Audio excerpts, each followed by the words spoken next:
Hello, I greet you from this side of my world. I'm Eddie Clinton, a psychologist, a mental health advocate, a transformational speaker, an encourager, and a team coach. This is what starts here. So if you feel depressed sometimes, you run into anxiety, you feel like your mental health is under attack, you're losing hope and faith, and you're interested in gleaning wisdom on how to cope and deal with the many stresses and issues of life, then you are the right channel. After watching this video, if it was impactful and made a lot of sense to you, then do well to like, comment, subscribe, and don't also forget to turn on the bell notification button to be notified of subsequent videos. And in our last video, I was on the third guest and we're talking about the concept of love. So I have another wonderful guest with me today, my fourth guest. So she'll come and tell us what she understands by the concept of love, and then we'll carry on with other questions. So sit back, relax, and enjoy learning. Okay? So I have my fourth guest with me right now, and so I want her to introduce herself, and she will tell us what she understands by the concept of love. So, introduce yourself and tell us what you understand by the concept of love. Hello, my name is Mrs. Pauline George Dobra, and love. I don't know. Love is just a term. It's an unconditional feeling that you cannot really attach any.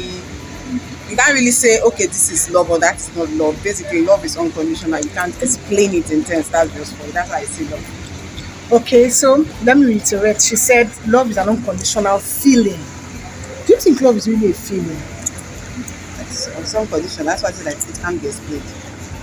Okay, so she's saying love cannot be explained. So when you say love cannot be explained, how then do we say someone loves someone else and we can be able to quantify to say, I love this person, or this person does not love this person? How do you quantify that? What are the features used in knowing the concept love? For me, you said quantify. I think that's not generic. It's based on the person's opinion. For me, I can't use a particular term to quantify love per se, but I can say you can really tell that someone doesn't love a person through their actions. Basically, that's why I said feeling in the first instance. If I love you, I wouldn't want anything bad to happen to you. I wouldn't want you to get hurt and all that. So basically, it's about how your approach towards someone that will determine whether you love the person or not. So what are the features that we can look out for when we say love is somewhere? Like, there's a term they used to say love lives here. Why do they say love lives here? How do we know that love is in that place? Actually, for that to be said, I feel it's, as I said earlier, it's actually based on the actions of the people involved. That is why that statement is being used, not necessarily because of it can't be explained from the people involved. Might not necessarily be able to explain, but those looking at them based on their actions, their dispositions towards one another. In your own opinion, what are these actions that shows that love is somewhere? It's subjective. Okay, those actions are objective. It's not general. I can't say this action. You can come to me now as an individual, and the fact that you're always there and not necessarily having to be there for me financially and all, I'm still okay with that, and I see it as love. But some people, if you don't bring money, you don't love them. If you don't bring gifts for some people, so action is objective.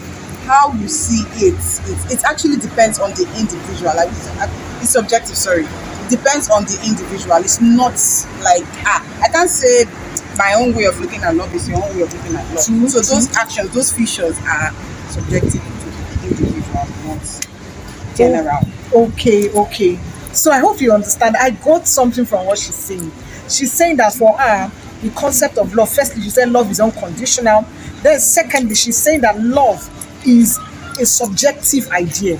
It means what could be love for you may not be love for me. It means how a person could love you may not be how I see love. And so I'll just put it in in Gary Chapman's book, 5 love languages. I know there are many love languages for different persons, but Gary Chapman was able to just outline 5 for us.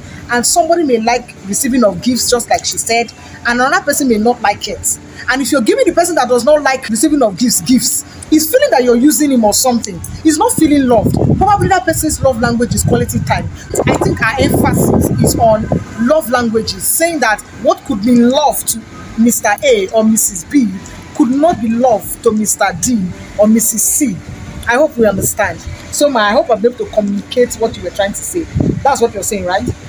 Yeah, that's Okay, so that's what she said on what she understands about love. So I'll meet you up again with another guest on the concept of love. So sit back, keep enjoying this period and learning on what love is. Okay, so bye.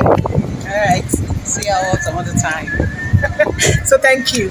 I hope you enjoyed what she said about what love is to her.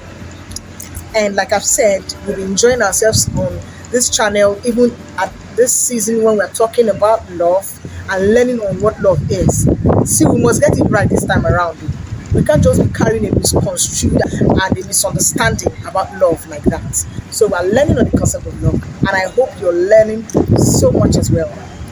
So, as always, do well to be strong, live gratefully, and never give up irrespective. Send your questions and concerns to whatsttheq2022@gmail.com. Or better still, you can drop it in the comment section if that is easier for you, and we will address it. I love and appreciate you all as always. So till my next video. Bye.